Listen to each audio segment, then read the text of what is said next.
Mga personalidad na kinasuhan ng cyber libel. Cyber libel ang isinampa ni Vic Soto kay Daryl Yap dahil sa unang teaser ng The Rapist of Pepsi Paloma.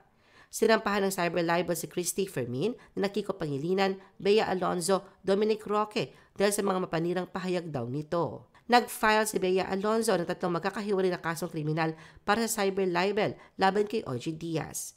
Humarap sa kaso ng cyber libel si Annabel Rama Gutierrez laban sa dating aktor at producer na si Jake Hoson. Humarap sa kaso ng cyber libel si Enchong D, Pokwang at Agot Isidro na inihain ni Congresswoman Claudine Bautista Lim. Iniutos noon ng korte ang pag-aresto kay Yeng Constantino dahil sa cyber libel na isinampa ni Dr. Estrelina Tan. Sinampahan ng kaso si Lolit Solis noon sa kasong libel ni Piolo Pascual at Sam Milby.